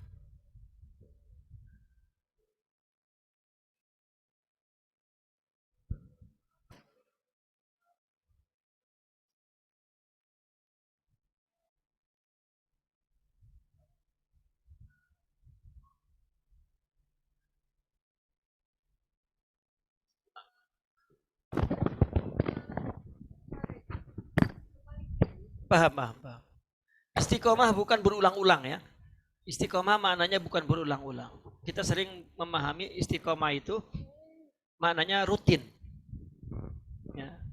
Bukan. Makna istiqomah adalah ibadah yang ibadah yang tegak lurus karena Allah. Itu istiqomah. Istiqomah adalah selalu berpihak kepada kebenaran, itu istiqomah. Istiqomah adalah selalu berbuat yang paling baik daripada yang baik. Dia cenderung kepada yang lebih baik dalam waktu kapanpun. Mana ketika menghadapi mana yang baik, mana yang lebih baik, dia akan condong kepada yang lebih baik. Itu istiqomah. Istiqomah adalah orang yang selalu bersama kebenaran, hak. Tapi pertama makna istiqomah adalah dia ibadahnya tegak lurus untuk Allah, tidak serong, tidak mencong pada selain Allah. Itu makna istiqomah yang pertama. Kedua, dia berpihak kepada kebenaran. Tidak berpihak kepada apa, siapa, itu orang yang istiqomah. Dan istiqomah juga orang yang selalu memilih yang terbaik daripada sekedar baik. Gitu. Maka kelihatan secara perbuatan fisiknya seperti berada dalam kebaikan terus, seolah-olah dia mengulang-ulang. Tidak. Ya, orang boleh mengulang-ulang, tetapi tidak istiqomah. Ya, tidak karena Allah, rupanya kita misalnya saya ingin istiqomah zikir, misalnya. Sebetulnya perkataan istiqomah di zikir itu tuh istilah kita. Padahal yang dimaksud oleh istilah di dalam tasawuf lah katakan ya. Ya, itu dawamu zikir misalnya atau wirid. Wirid itu adalah selalu berzikir, itu wirid. Di dalam istilah tasawuf itu kata wirid.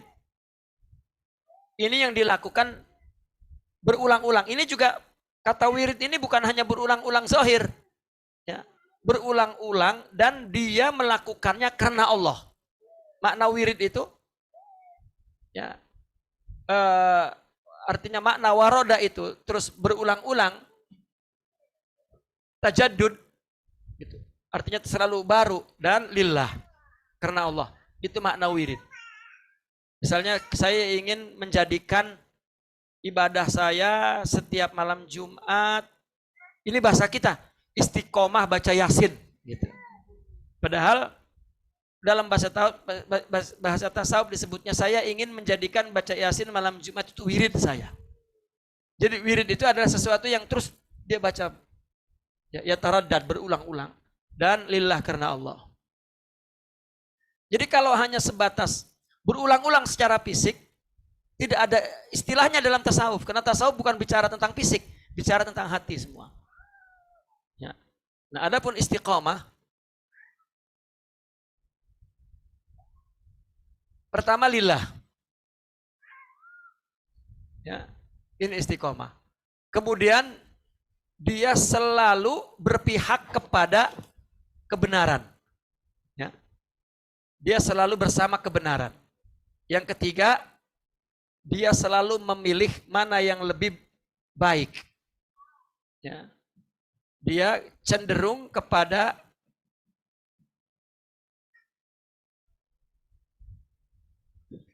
ilal afdal, kepada yang lebih baik daripada sekedar baik. Maka orang kalau berpikir saya mah cukuplah ini, itu bukan istiqomah. Apalagi saya di Indonesia itu ada istilah, kalau istiqomah itu orang tak pergi kemana-mana, di rumah saja, di dalam rumah tak pernah keluar, itu istiqomah. Itu lagi buruk mana istiqomah itu.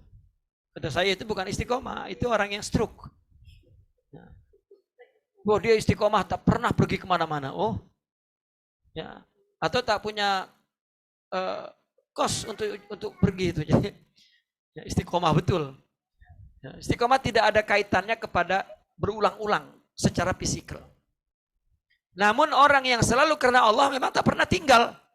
Jadi kalau kita artikan berulang-ulang nanti maknanya hilang. Jadi maknanya adalah karena Allah. Orang yang apabila melakukan karena Allah tak akan ditinggal. Artinya meskipun dia melakukannya sekali, perkara itu tidak berulang lagi. Ya, maka dia akan lakukan karena itu utama di situ. Dan itulah yang paling benar pada saat itu. Dan dia melakukannya karena Allah. Berarti dia istiqomah. Itu makna yang sebenarnya begitu. Ya kalau memang perkalanya berulang-ulang, ya, nah maka dia selalu melakukannya karena itu yang terbaik. Contoh, pada tengah malam dia selalu qiyamul lail. Ya. Nah, orang yang istiqomah, maka ketika dia memilih ibadah qiyamul lail, maka dia tidak pernah merasa puas untuk cukup satu malam, tidak. Dia enak lagi karena dia selalu melakukannya yang terbaik pada saat itu. Tetapi ketika suatu malam ada orang yang nak melahirkan perlu ditolong untuk pergi ke hospital, maka dia akan memilih menolong daripada qiyamul lail. Karena pada saat itu yang terbaik menolong itu. Oh tata, masalahnya saya malam ini kena qiyamul lail. Kalau saya kurang satu malam, oh itu bukan istiqomah. Itu yang dimaksud. Kenapa berpihak kepada yang paling afdol? Orang yang jiwanya istiqomah akan membimbing dia kepada apa yang paling afdol di waktu itu. Ya, kalau tak ada apa-apa, qiyamul lail yang paling afdal dia buat itu. Cenderungannya kepada al-mail ilal afdol, kecenderungan kepada yang lebih utama. Atau ilal aulawiyat, au al-aulawiyah. Ya, apa aulawiyah itu? Priority. Mana yang paling priority? Orang istiqomah itu selalu melakukan sesuatu yang skalanya skala priority. Ya, itu istiqomah. Ya maka sudah barang tentu dia akan mengulang-ulang karena memang ya, tidak makanya tadi begitu satu malam ada rumah kebakaran, itulah yang paling orang istiqomah akan cenderung ke situ. Bukan oh maaf ya saya masalahnya sudah rutin, sudah istiqomah nih saya tak boleh tinggal, itu bukan. Itu hawa nafsu tuh. Ya, itu ya, berarti tidak lillah. Dan istiqomah tidak juga berpihak kepada siapa, tapi selalu berpihak kepada kebenaran. Tidak kepada saudara, tidak kepada kawan, tidak kepada siapapun. Ya, dia berpihak kepada kebenaran, itu istiqomah. Istiqomah itu sering artinya adalah istiqomah itu selalu bersama hak. Hak ini boleh mananya Tuhan, boleh mananya kebenaran. Nah, kenapa ada ajaran kita disuruh melakukan berulang-ulang? Itu sedang membangun sifat istiqomah. Gitu. Di istiqomahnya bukan diulang-ulangnya itu. Makanya ihdinas siratal mustaqim itu istiqomah. Ya. Bahkan makna istiqomah ada satu lagi, ya sebetulnya lillah. Makna istiqomah ini adalah melakukan sesuatu seperti yang dikehendaki Allah, itu istiqomah. Ini kalau kita artikan satu arti tiga ini, berarti beramal ala ma aradahullah. Ya, melakukan apapun berdasarkan apa yang dikehendaki oleh Allah. Kalau kita artikan satu saja, maka ini artinya. Apa dalilnya?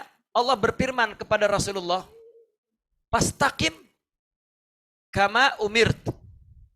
Kama umirta, kata Allah. Istiqomalah kepada seperti apa yang aku perintahkan. Jadi istiqomah itu adalah melakukan sesuatu sama dengan yang dikehendaki Allah. Nah, sesuatu yang sama dengan dikehendaki Allah, maknanya tiga ini. Melakukannya karena Allah, berpihak kepada kebenaran, dan selalu melakukan yang priority. Jadi dia tahu mana yang dikehendaki Allah pada malam itu. Oh ini. Itu istiqomah. Ya. Dan Nabi bersabda, "Saya batni Hud wa akhwatuha," katanya. Membuat kepalaku beruban memikirkan isi surat Hud. Apa isi surat Hud ini? Maksudnya Nabi, aku ingin istiqomah sampai putih rambutku. Aku ingin melakukan sesuatu seperti yang diingini oleh Allah setiap saat. Nah, orang istiqomah itu yang konsentrasi yang paling dia pikirkan, dia pusatkan konsentrasinya agar melakukan sesuatu seperti yang Allah ingini. Maka sifatnya selalu karena Allah, selalu berpihak kepada kebenaran, selalu condong kepada yang paling priority. Maka secara fisik kelihatannya dia selalu mengulang-ulang kebaikan. Karena memang itu yang sebetulnya tidak tahu, ketika kebaikannya bukan yang ini, ternyata yang lain, maka dia akan melakukan itu. Ya. Karena dia tahu apa yang dikehendaki Allah, itu istiqomah. Nah, orang yang belajar istiqomah itu memperbanyak amal. Dan mengulang-ulangnya sampai Allah balas imbalan amal yang karena Allah itu dengan tiga ini. Akhirnya istiqomah. Ya. Karena kita melakukan amal kebaikan agar seperti yang Allah inginkan, ya mesti Allah yang memberinya. Kalau Allah tidak berikan taufik dan hidayah untuk kita menjadi orang yang melakukan seperti yang Allah inginkan, itu istiqomah. Ya, tidak dapat. Maka ihdina, berilah kami hidayah agar berada siratal mustaqim itu. Jalan yang mustaqim, yang lurus, yang istiqomah. Allah yang beri hidayah. Siratal ladzina an'amta alaihim. Jalan yang diberikan, yang Allah yang berikan nikmat jalan istiqomah itu. Nah, maka istiqomah itu berada di atas takwa. Takwa istiqomah. Ya. Meskipun kalau secara umum ya semua takwa, semua istiqomah. Tapi ketika kita nak bicara detail, takwa, istiqomah, baru kemudian fana. Ya, fana juga istiqomah. Fana juga takwa. Ya. Artinya takwa yang istiqomah, takwa yang fana. Gitu. Istiqomah yang fana. Gitu. Ya, itu istilah saja.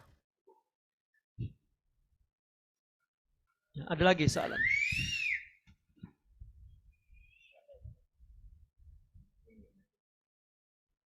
Puasa khusus maksudnya puasa yang tidak banyak dilakukan oleh orang.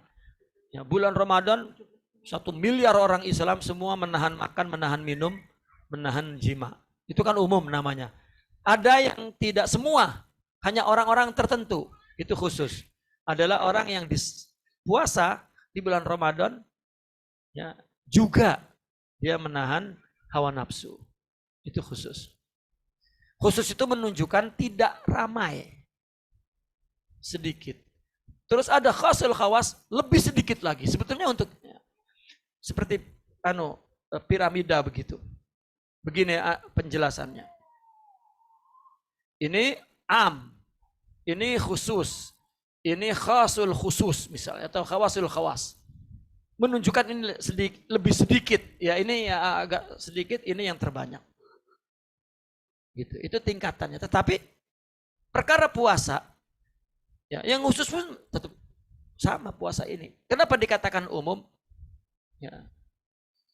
Nabi, wali, ya sama puasanya. Gitu. Tetapi ya, yang bukan wali, dia tidak menjaga rohaninya. Yang bukan wali lagi, yang arifin, yang tidak arifin, dia masih melakukannya bukan karena Allah, masih karena yang lain.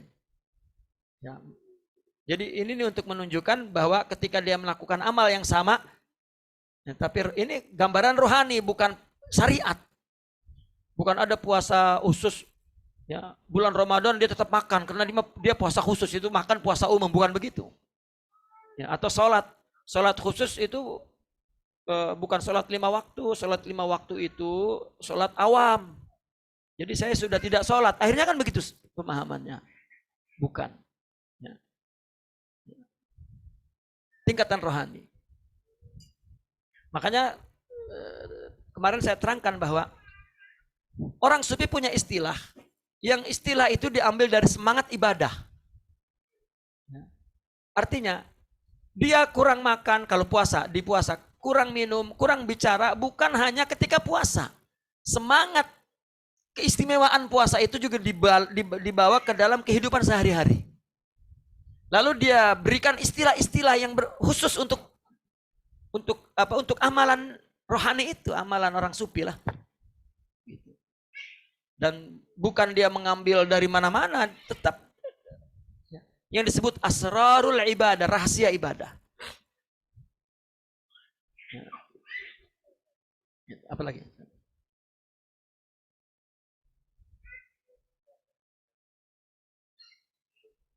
Alamak.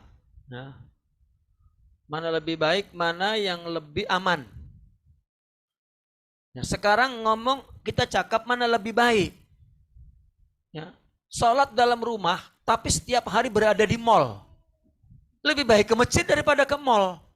Gitu saja. Zaman sekarang ketika orang mengatakan lebih baik sholat di rumah, berarti dia tidak pernah pergi ke mall. Tapi kalau setiap hari pergi ke mall, maka lebih baik sholat di masjid daripada di rumah.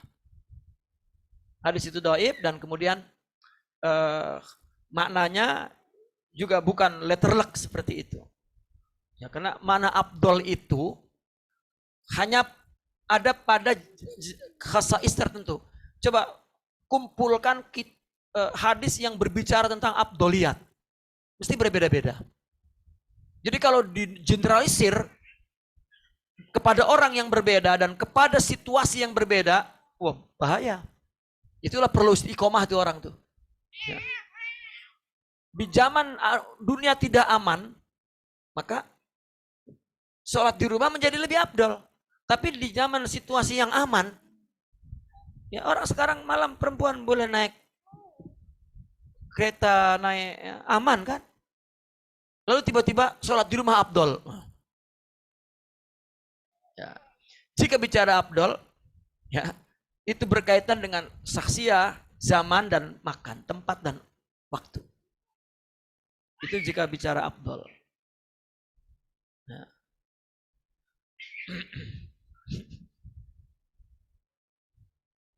Jika wanita yang memang menjaga, ya, dan dia tidak apa, dia ifah, dia hishmah, ya, maka bagi dia abdol di rumah.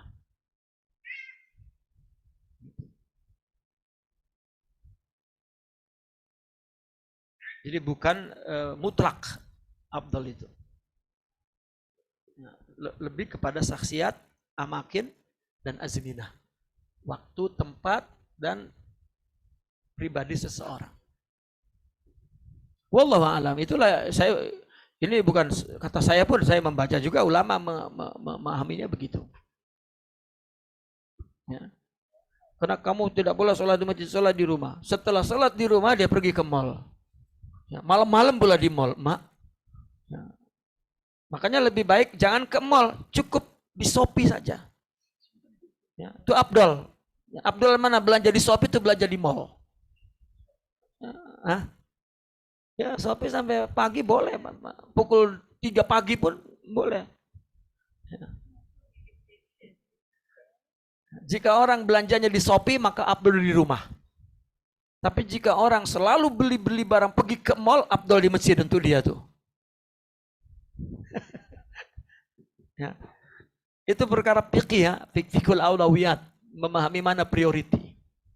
Jadi tidak boleh kita generalisir jawabannya. Ya, karena nanti ada orang marah. Ya. Jadi di masjid tidak abdul, kan marah. Di zaman Nabi, semua perempuan sholat di masjid. Ya. Sampai punya anak dibawa ke masjid dan mendengar anaknya nangis Nabi dan sholatnya dipercepat. Ya. Lalu selepas sholat Nabi bicara, aku percepat sholat karena aku kasihan ya, kepada ibu yang punya anak tadi menangis. Ya. Maknanya ramai orang sholat di masjid dengan Nabi. Apalagi zaman sekarang yang perempuan ingin sama dengan laki-laki, nak sholat di rumah pula. Masjid lah, nak sama dengan laki-laki. Ya. Nak naik kereta seperti laki-laki, nak jadi polis seperti laki-laki, tiba-tiba sholat di masjid. Sholat di rumah lebih abdol. Nah, ini sungsang. Tidak seperti itu. Ada kondisional ya. Kalau abdol lihat itu. Ada kondisi orangnya, kondisi tempatnya, kondisi waktunya. Ya, karena ada hadis-hadis lain yang berbicara tentang perempuan yang dipuji oleh Nabi karena sering ke masjid. Ya. Wallahu a'lam.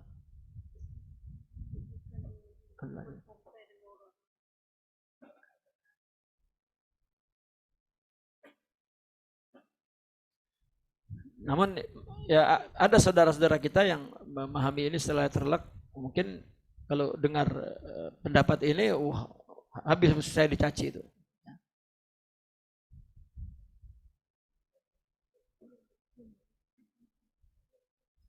Pelajar, ada tanya soalan. Ya.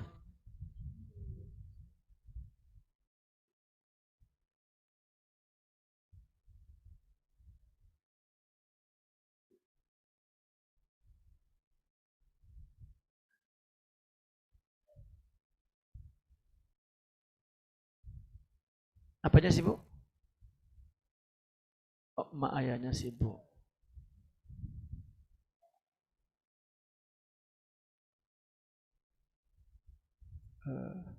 Anak muda yang condong belajar, ingin menuntut ilmu, tetapi ada penghalangnya. Penghalangnya adalah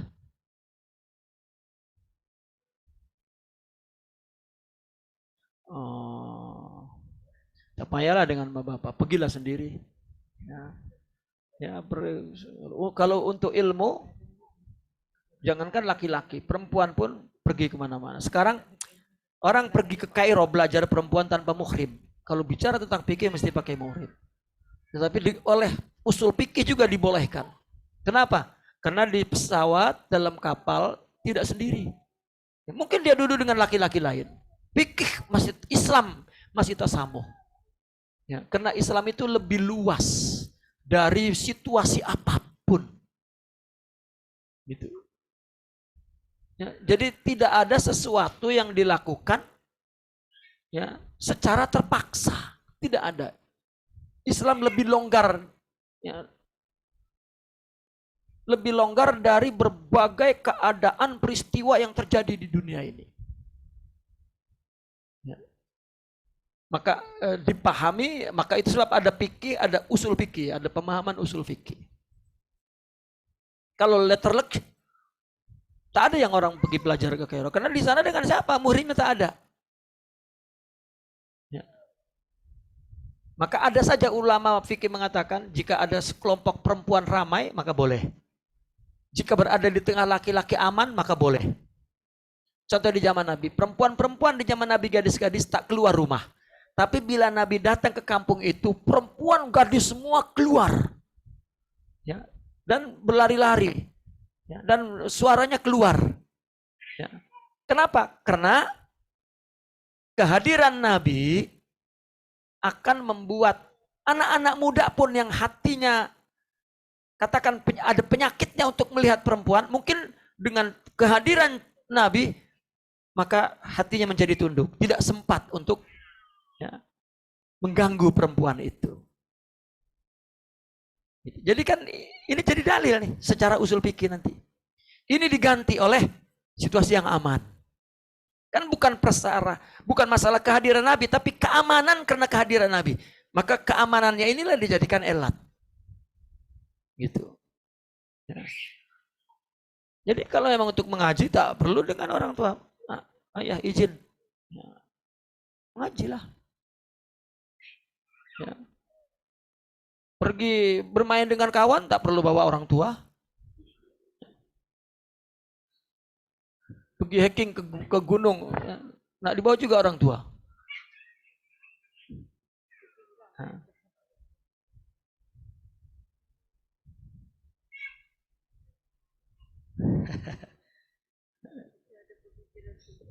Nah,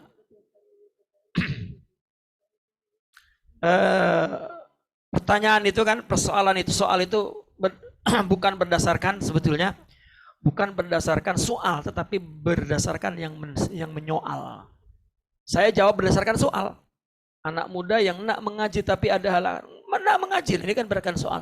Tetapi ketika ya, berdasarkan yang bertanya, rupanya anak ini dikhawatirkan orang itu lain perkara jawabannya. Ya. Ya, karena ini kan jawaban umum kan, bukan perkara ini menyangkut tentang antum, tidak. Ya, maka bertanya itu, kenapa Nabi ketika ditanya 4 pertanyaan yang sama dari 4 orang jawabannya berbeda. Nabi bukan menjawab kepada soalannya, tetapi kepada yang mensoal. Nah, ketika pertanyaan itu adalah pertanyaan hanya sebuah soalan, ya, hanya sebuah iftirodiyah istilahnya, perumpamaan, ada yang seperti ini kan umum, maka itu jawabannya jawaban umum. Ya, jawaban umum. Jadi agama itu tidak letterlek. Jadi ada tekstual, ada kontekstual. Itu perlunya belajar usul fikih, usul akidah, usul tasawuf, ya, untuk menjawab sesuatu atau mencari solusi atau menyelesaikan perkara-perkara syariat, hukum agama dan akhlak dan lain sebagainya. Dulu seorang wanita keluar malam, wih, haib. Maghrib saja sudah haib. Sekarang pukul 2 pagi masih ada di jalan. Yang balik kerja, yang maknanya sudah ada jaminan keamanan dari kerajaan, dari pemerintah. Ya, adapun terjadi sesekali kan itu tidak diiktiraf, tidak diiktibar oleh fikih. Kecuali jika memang setiap hari terjadi dan di mana terjadi, maka akan dijatuhkan hukuman pada saat itu tidak boleh keluar malam. Nah, itu agama, begitulah agama, jika masuk ke tempat yang luas, masuk ke tempat sempit. Gitu. Maka agama dibagi dua, ada yang sabat, tidak berubah dalam keadaan apapun, ada yang berubah oleh situasi, tempat, orang, dan waktu. Nah, perkara prioritas abdoliyat itu perkara saksiyah, makaniyah, zamaniyah. Ya. Jadi bukan perkara yang sabat, yang tidak berubah, yang berubah. Yang tidak berubah 5 waktu sholat itu tidak boleh berubah. Tak boleh sholat zuhur di waktu maghrib, kan tak boleh. Tak boleh berubah. Gitu. Kecuali kodok misalnya. Kalau setiap hari subuh pukul 9 bukan kodok, itu namanya sudah merubah waktu sholat.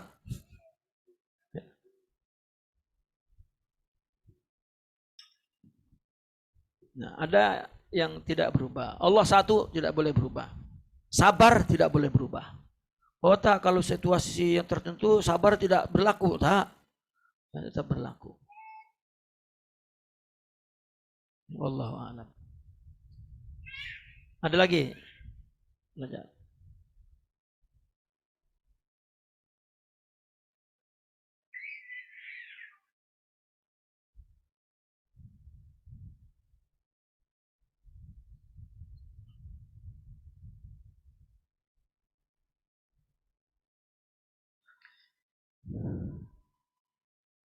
Kita mendengar orang memburukan orang lain, ya.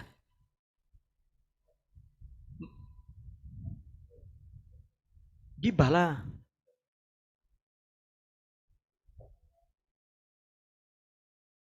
Namimah.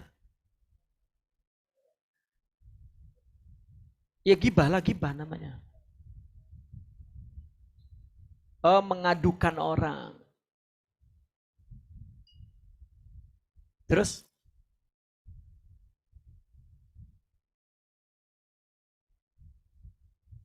Ya tanya ustadznya lah. Ya, itu tak, mana bijak dia ke ustadz. Ini kadang-kadang ya. Kalau dia sebut ustadz, berarti dia ustadz ada ilmu dan menyelesaikan sesuatu dengan ilmu. Kan gitu. Kita berhadapan dengan pengaduan seseorang kepada kita. Orang ngadu kepada kita tentang perbuatan buruk seseorang. Kita tak suka mendengarnya. Kalau memilih untuk diam, pengadu rasa tak menyelesaikan masalahnya. Oh, ya. Nah, kalau persoalan menyelesaikan, ya, kalau misalnya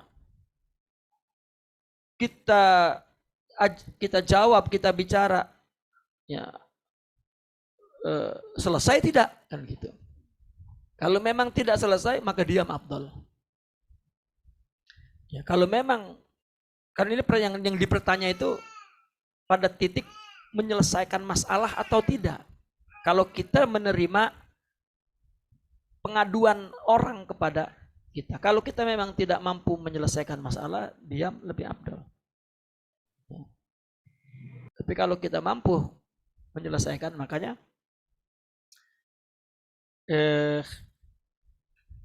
kita disuruh merubah kemungkaran, kan? Ya. Tapi kemungkaran itu lebih kepada apa yang dia lihat. Gitu.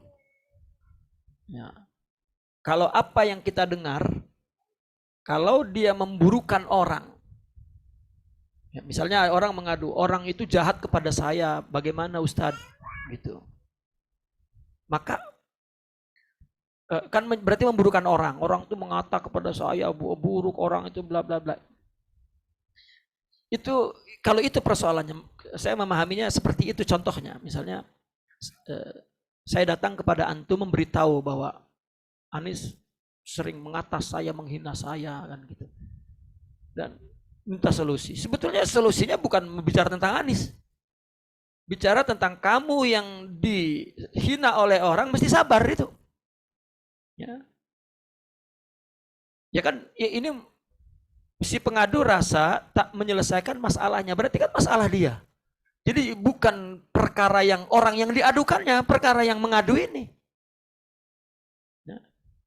Yang saya pahami begitu, maka sering orang saya mengumpamakannya memilih size pakaian bukan pakaian dia, itu sering ya begitu orang dalam beragama. Misalnya ada orang menyakiti kita, ya. Lalu kita bertanya kepada orang, coba Ustadz bagaimana tuh hukum menyakiti orang tuh? Kenapa yang ditanya hukum menyakiti orang itu sudah jelas? Ya, orang itu menyakiti saya apa hukumnya? Wih, hukumnya kamu bersabar, gitu. Adapun hukum dia ya nanti cakap dengan dia, bukan kamu. Kamu nak mengata dia kalau setelah tahu bahwa hukumnya buruk. Kan orang tuh salah membeli size pakaian dia. Dia L, ya, dia beli XL. Nah, betul. Ya. Cari size pakaian itu sesuai, artinya cari hadis yang untuk kita, jangan untuk orang. Jangan bertanya tentang orang itu jahat sangat. Apa menurut Ustadz itu hukumnya? Hukumnya kamu diam. Gitu. Ya. Sama dengan seorang ulama mengaduk di masjid, sebuah masjid berebut menjadi imam. Sehingga begaduh, sehingga sering menjadi sholat ada dua imam. Gitu. Setiap sholat mesti ada dua imam. Lalu datang ke seorang ulama, bagaimana solusinya? Solusinya, kunci pintu masjid, tutup, jangan sholat di masjid. Itu solusinya. Ya. Itu usul fikih namanya tuh. Ya. Itu kontekstual, bukan tekstual. Ya. Maka perlu mengkaji fikih itu dari usul fikihnya sampai ke usul fikihnya. Sehingga kita memahami segala sesuatu itu ya di tempat yang benar, menempatkan sesuatu di tempat yang benar, ya. Dan juga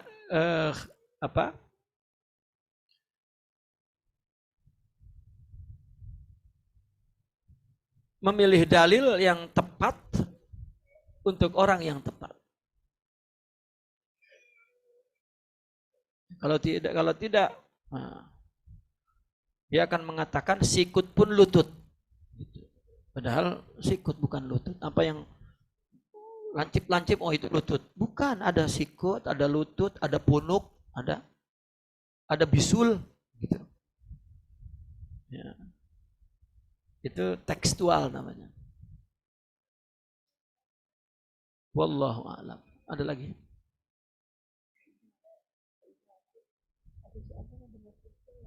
Ya, tak ada ya.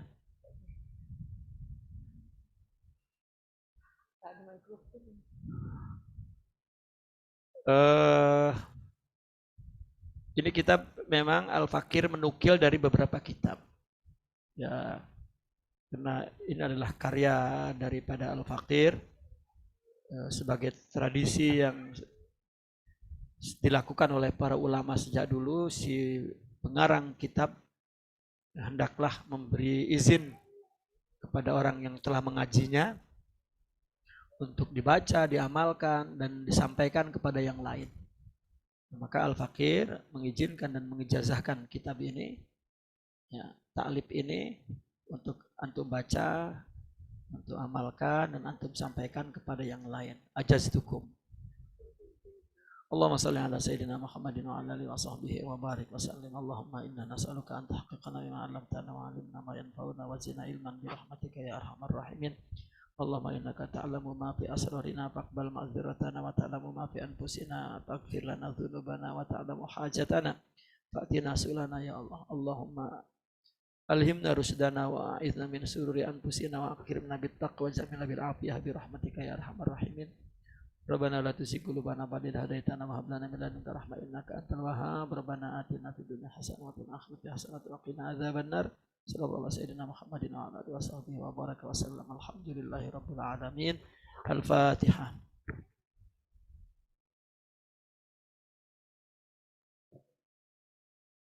Assalamualaikum warahmatullahi wabarakatuh.